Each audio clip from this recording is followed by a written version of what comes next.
posse.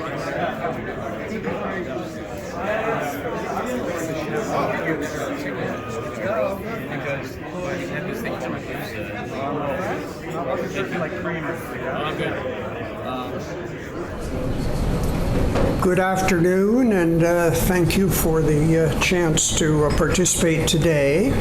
My distinct pleasure is to introduce Ambassador Bill Taylor, coming to us from the United States Institute of Peace in Washington, D.C. You'll have seen his bio in the program.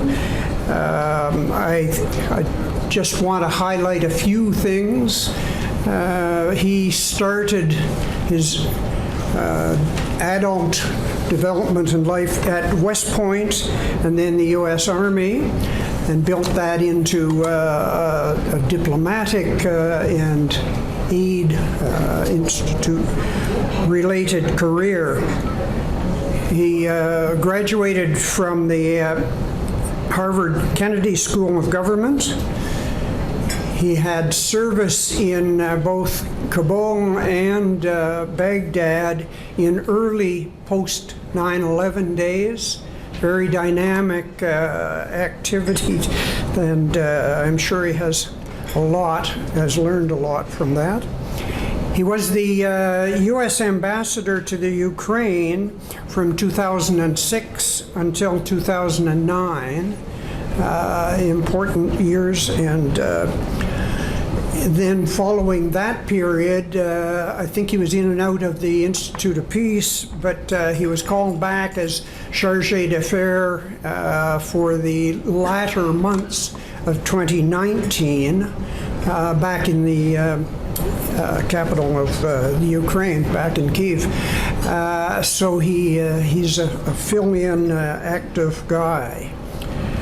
We're delighted to have you here to share your experience and your insights, sir.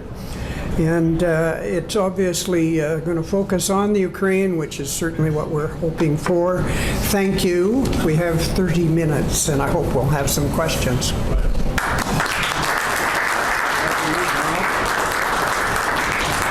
Joe, thank you very much. It's a real honor to be here. So I'm told I have to stay next to the podium here, but I'm going to at least use this a little bit, move a foot away from the side here. I also am glad to follow Roman Waschuk, who was in Kyiv when I arrived back the second time, and learned a lot from him about Ukraine, and which is what I want to talk about here this afternoon. And I would very much look forward to the questions.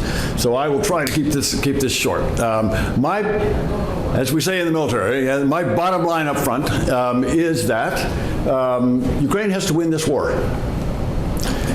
And we have a lot, NATO, Canada, United States, we have a lot to say about how Ukraine wins this war, if Ukraine wins this war. And that's really important. That's what we're going to be talking about here today, on how they can win. Current situation is, you can see here, it's been pretty static, pretty stable. Stable's the wrong word. There's been a grinding battle back and forth along the line. I'm going to violate the rule here. Up and down here, up and down that line, in particular in the center. It's been this grinding battle around Bakhmut. We've all heard about Bakhmut. And that's been kind of the example of what's going on right now. However, what's really going on right now is the end of a Russian offensive. So the Russian offensive began months ago and has petered out, has culminated, has spent. And the Ukrainians are now preparing their counteroffensive. And this counteroffensive can succeed. This is important. It needs to succeed. It needs to succeed this summer. For all kinds of reasons, which we can talk about, the importance of timing. Russia's very big. They can mobilize a lot of soldiers over time. Ukraine has the opportunity now that the Russians are at their lowest point after having tried to take Bakhmut. Maybe they'll take it, maybe they won't, but they've been trying for months, since last summer, and they've spent. Now's the time for the Ukrainians. So where does this go? I can see two scenarios of how this proceeds over the next 6 months, over the next 2 years. I can see two scenarios. The first scenario is short. The first scenario will see the Ukrainians win this summer. And as the Ukrainians mount their counteroffensive, they have pulled off the line and are reconstituting new units. And these new units are being trained, they're being equipped, some in Poland. Ambassadors talked about this, some in Germany, at Grafenwehr. Many people in this room probably have trained at Grafenwehr. Some in western part of Ukraine. There are between 12 and 18 brigades that are being equipped and trained and prepared for this counteroffensive. 12 brigades, 12 to 18 brigades. We're talking about 3 or 4 divisions. This is a major force. This is a major force that the Ukrainians are putting together for this counteroffensive. If they can concentrate a couple of those divisions on the line somewhere, we don't know where, we shouldn't know where. The Ukrainians have told us there are 5 people on the planet that know where this counteroffensive is going to take place and when. And that's about right. We shouldn't know this. As we know, Americans have a hard time keeping secrets.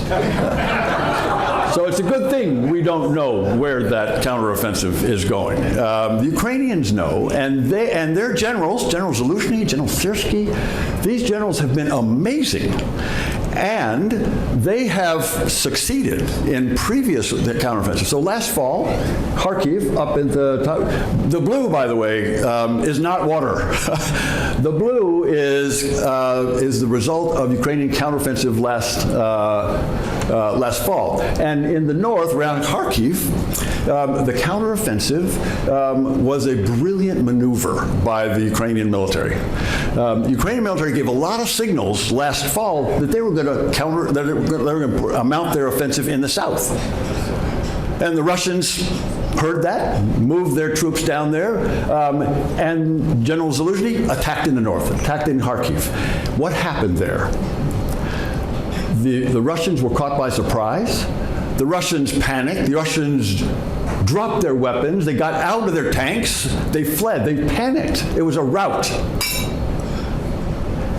That's what could happen, and this counteroffensive coming up now. That's what needs to happen. If the Ukrainians are going to win, and winning means, we're talking about this on the table here. What does winning mean? Winning means pushing the Russians out of their country. It's not that hard. It's pretty simple to say, hard to do. But a lot of that, if this counteroffensive works, if these 3 or 4 divisions, if these 12 to 18 brigades with the Leopard tanks that are probably the newer Leopard tanks, General, then you know, some of them are. Some of them are newer than the ones you had. But if these new brigades are able to break through, and then the brigades behind these leading brigades can can move through this opening, then the Russians, who, as I say, are fragile and demoralized, they could panic again. And if that happens, they could be run out of the country. So that could happen. That could happen. I'm not sure about Crimea. We'll talk about Crimea. But it could certainly happen that the Russian military cohesion could crack, could crumble. This summer, And if that happens, the Ukrainians can actually win. And then we're probably talking about some negotiations. Then the Russians probably come to the table and have some kind of conversation. That conversation might have to do with Crimea. About the Ukrainians will not give up. We'll talk, Anton can tell us, others in this room can say, the Ukrainians are not going to give up claim to Crimea or Donbass or any part of their country. But they might be willing to talk about over what period of time the Russians get out of Crimea, if it's demilitarized.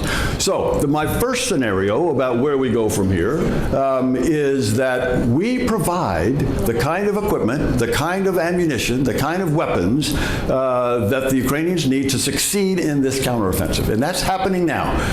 People ask, is it enough? The answer is we don't know.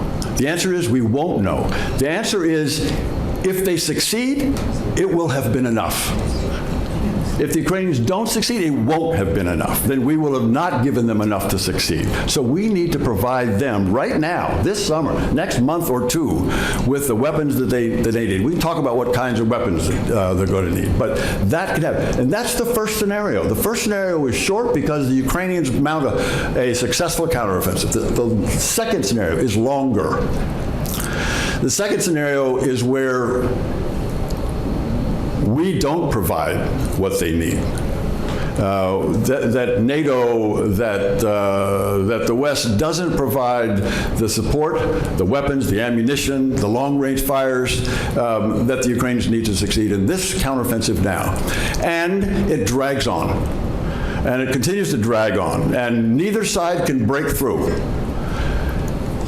If that happens, it's not clear where the negotiations start or if the negotiations start. It might be like North Korea, South Korea. No negotiations, no treaty, no agreement. The South Koreans go on about the business of developing their nation. They develop their economy. Later on, they develop their democracy. That could happen. Right now, the red part of where the Russians occupy, that's about a little bit less than 20% of the country. 80% of Ukraine could keep on going about the business, could keep on developing, join the EU, like the ambassador talked about earlier this morning. I would say that 80% of that remaining Ukraine could join NATO. Think East Germany, West Germany. West Germany joined NATO. West Germany was able to both join NATO early on, as well as start the founding of the EU. There's no reason why that part of Ukraine couldn't continue under those circumstances. That could certainly happen. The Ukrainians will not give up, even in that long scenario. They will not give up claim to that red part of this map. They will continue. So it's not a stable situation. What happens in that long scenario for security guarantees for Ukraine? So under that long scenario, and I will tell you it's the same on the short scenario, but there's going to have to be some action on our part to be sure that Ukraine is not invaded again. To be sure that the Russians cannot mount another attack. If they're stalled in this long scenario, the Russians are not stopping. The Russians will not give up. The Ukrainians, I've already said, will not give up. So how do the Ukrainians secure themselves during that time and begin to do the rebuilding that Rowan was talking about earlier? There needs to be some kind of security. One way to secure Ukraine, to give security guarantee to Ukraine so that people will come in and invest, is make them part of NATO. Somebody's going to ask me this question, I suspect, and I hope. But that's another way, or while we're waiting for NATO, while we're waiting for Ukraine to join NATO, the United States and others, it'd be great to have the Canadians along with this, could provide Ukraine the weapons, to continue to provide Ukraine the weapons that will enable them to deter and defend themselves while they're waiting to join NATO. We do this, the United States does this with Israel. We don't have a security guarantee given to the Israelis. we have a commitment to the Israelis over a long period of time. The current memorandum of understanding between the United States and Israel is for 10 years, $38 billion, $3.8 billion a year, for them to buy state-of-the-art weapons.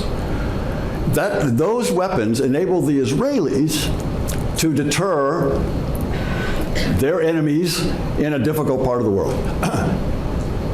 That's what we should do with Ukraine while it's waiting to join NATO. We should provide Ukraine with that commitment to provide them the ability to defend themselves with state-of-the-art weapons. We're giving them state-of-the-art weapons right now, so we can do this.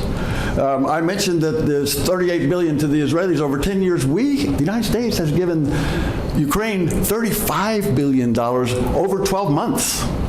Over 12 months. That's just on the security side. That's just the weapons and ammunition. That's not to mention the budget support and the humanitarian and the energy support. But just for $35 billion, we've been providing with the rest of NATO. The rest of NATO has also given another $35 billion. So that's including the Canadians. So that can happen. That can happen. That would have to continue in this long scenario where there's not a resolution.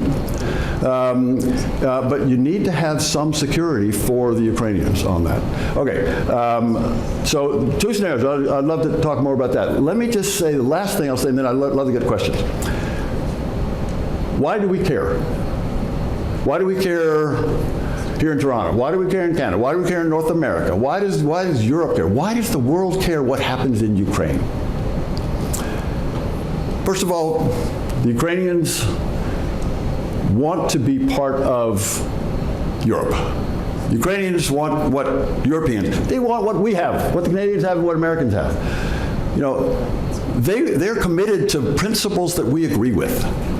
They have committed to the kinds of values that we share.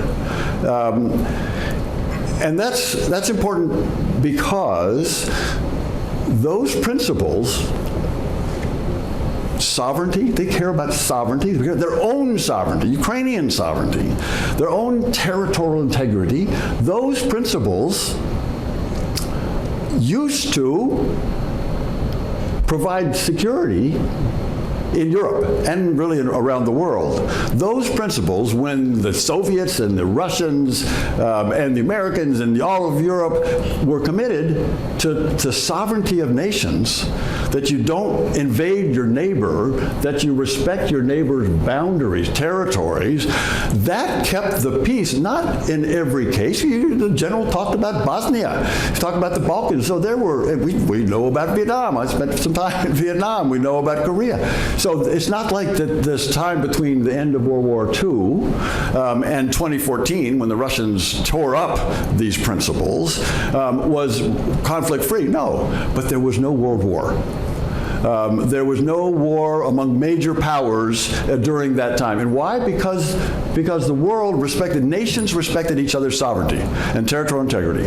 And if we ever want to get back to a world like that, if your grandchildren, my grandchildren, if our kids are to live in a world where big nations don't invade other nations and pull other nations into those kind of wars, then we got to recommit to those principles. And that's what the Ukrainians are doing.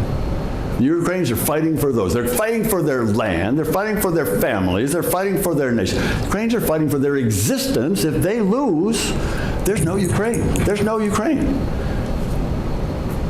So this is existential for the Ukrainians, but they are also fighting for those values. They're fighting for the security of Europe, and they're fighting for the security of our European and NATO allies, which means ours.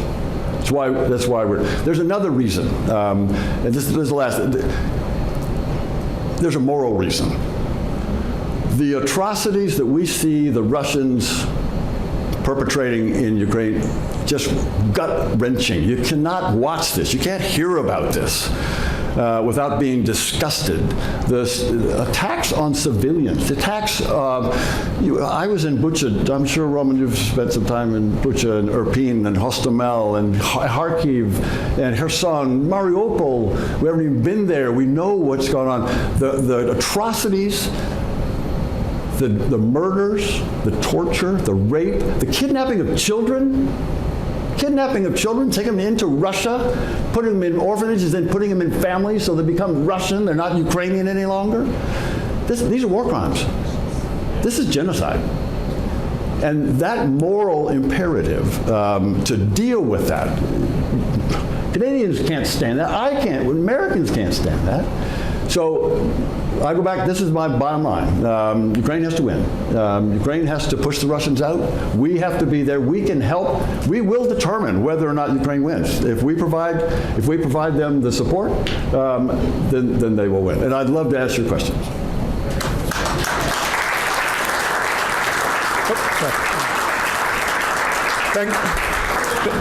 Thank you so much, Ambassador. I couldn't agree more on just about everything you said. Okay, stop. Well, I'll stop there. Okay. Yeah, but General Zaluzny, I've got to tell you, is going to go down in history as one of the greatest generals I agree. ever. What he has done in a year from zero to where they are today has been absolutely amazing, and Ukrainians will be teaching in our war colleges. Military historians will be looking at General Zaluzny and General Sirski and others for decades. I agree. You're exactly right. Yep. But the Russians, of course, this is not new. And you know, Poland, the Baltics, others who have been subject to this through the Second World War, into the First World War, and hundreds of years before, this is the MO for the Russians. Yep. And they've done this century after century, and they need to be put down because they're kleptocrats and so forth. So Putin needs to be put down. And that's what I hope a victory in Ukraine will achieve, because the other oligarchs will eventually put him down. Russians do not embrace democracy. They always circle back around to one strong man to lead it. It's whatever's in their psychology that allows that and compels them to do it. So he will be knocked out. Eventually another strong man will be put in, but that'll buy an operational pause in the meantime to be able to reset and go after China and deal with things on that front. But and yes, Ukraine is part of Europe, always has been, always will be, and will be in the future. So when they're in part of NATO, as soon as we can do that, that needs to be done. But my real question to you is... So you said you agree with me? I disagree with you. I totally agree with you, what you just said. Well, thank you. We're in agreement. But how do we fund this? Yep. There is $300 billion or so, or 350, whatever, out there in Russian assets. Yep. Why? The West needs to have the guts to liquidate that. $350 billion buys a lot of weapons, which will relieve donor fatigue. And then the rest of it can be used for rebuilding Ukraine. Let Putin finance his own defeat. How do we encourage the West to do that? You have done that. The Canadians, of course, have done that. The Canadians have already passed a law that would allow, and Ted, you're exactly right. So the story here is the Russians made a mistake. The Russians thought they could use this big fund, this big cushion of foreign currency. Putin knew that there were going to be sanctions put on him if he were to invade. He knew that. And he thought he could weather those sanctions because he had this big cushion. $600 billion. Half of that $600 billion, US dollars, are in G7 banks. So there's $300 billion of that $600 billion. They're in G7 banks, and those dollars are frozen. So Putin can't get at those dollars. The right question that you ask is, how do we take those frozen assets and seize them and put them into a fund, an international fund, either for reconstruction or for ongoing operations, weapons, as you say, to allow the Ukrainians to win. And Ukraine has passed, Canada has passed a law to do that. We need to do that too. It's a debate within Washington, where I come from, on this exact topic. And the lawyers are in it, and they're worried. Our Treasury Department is worried about the precedent. Then who's going to put their money in U.S. banks if we seize it and give it to the Ukrainians? Well, the answer there is, if you don't invade your neighbor, you won't have your money seized. So we should. We absolutely should. One last thing on that: the $300 billion. There are estimates now of how much it's going to take to rebuild Ukraine. And the estimates range from from $500 billion to $1 trillion. $300 billion goes a long way.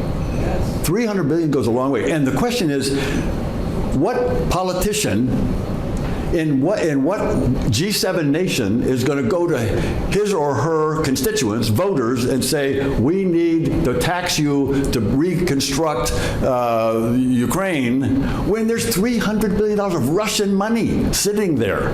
The politics are overwhelming. And I think we can get by the lawyers on the thing. So I think you're exactly right on that. Sir. So leading on from your last comment, are you convinced that there is a sentiment in the U.S. Congress, Republican-controlled U.S. Congress, to continue supporting the war against Ukraine as enthusiastically as they did, given the public opinion seems to be drifting the opposite way? Of course. The answer is yes. And let's be clear, the Republicans don't control the Congress.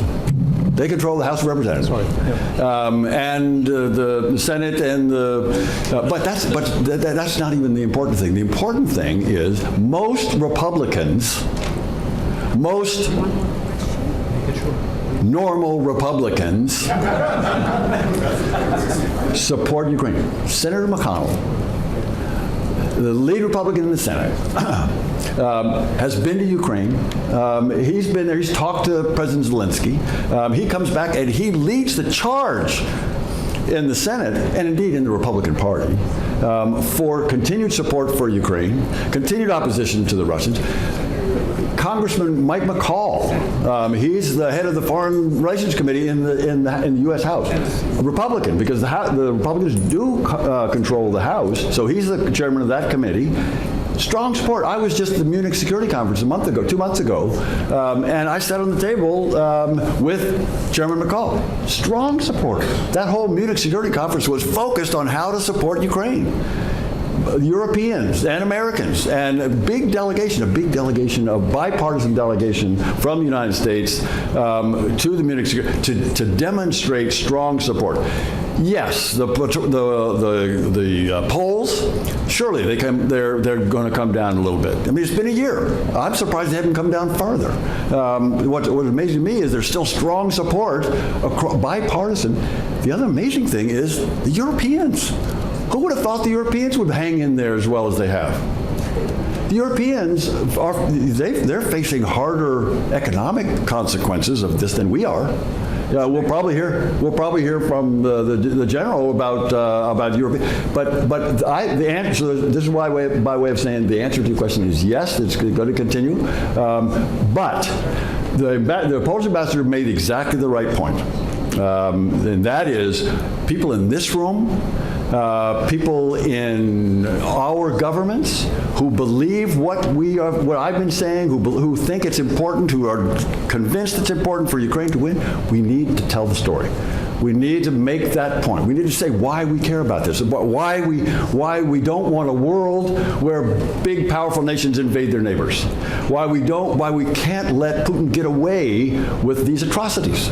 We have to tell this story. We have to make it clear why we care about this thing, and then we have to do it. Yes, ma'am. Good afternoon. Thank you, Peterson Foundation and BC Foundation for organizing this event and for inviting us. Thank you, Mr. Ambassador. And I have a question. So, when we go back in the history and remind ourselves the speech, Chicken Kyiv speech of George Bush, you remember, like 3 weeks before Soviet Union collapsed. And in the one of the latest interview of 42nd President of U.S., Bill Clinton, he admitted that he was wrong when he encouraged Ukraine to give up nuclear weapon. Yep. So no George Bush, no Bill Clinton didn't understand that Ukraine for ages was fighting for its freedom against totalitarianism. Ask Ukrainians and they will tell you Russia will not change. Russia will not change. We have experience like for centuries dealing with Russia. I mean, we Ukrainians.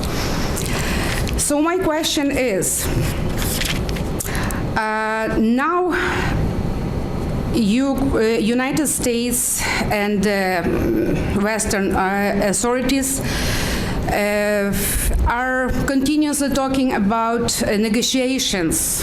They repeat to predict like the 2, 3, 4, 5 scenarios about how it will end, how it will go on. And there are proposals to do negotiations about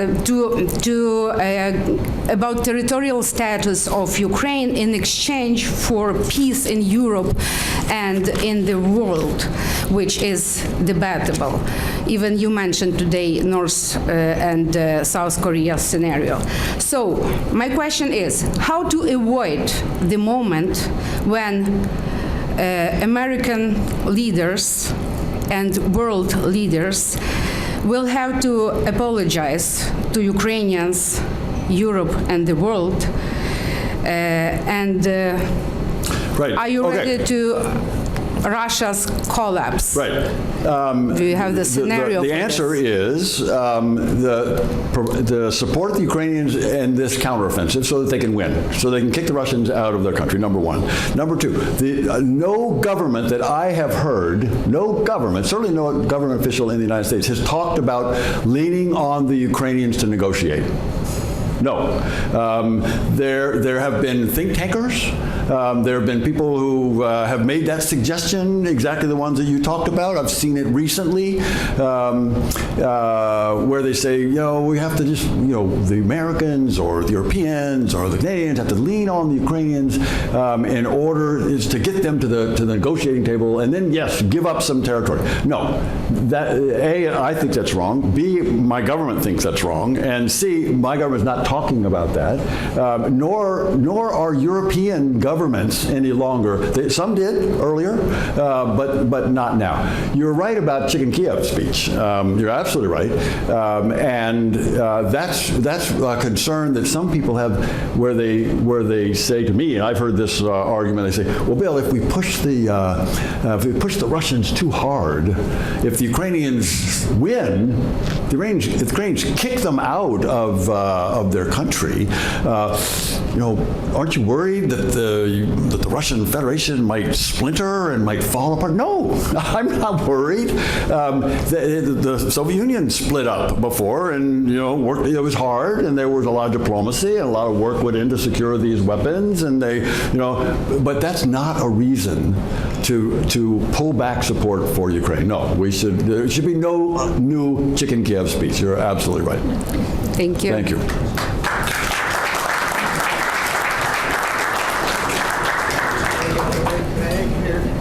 All right.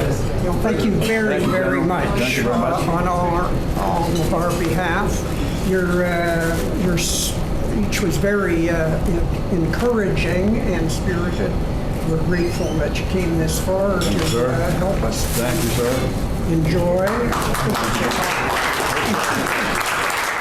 This has been another in our series of webcasts produced by the Royal Canadian Military Institute in Toronto as a public educational service. You can find news of upcoming events and links to our webcast archives at www.rcmi.org. On behalf of the RCMI, this is Eric Morse saying goodbye for now, and thank you for joining us.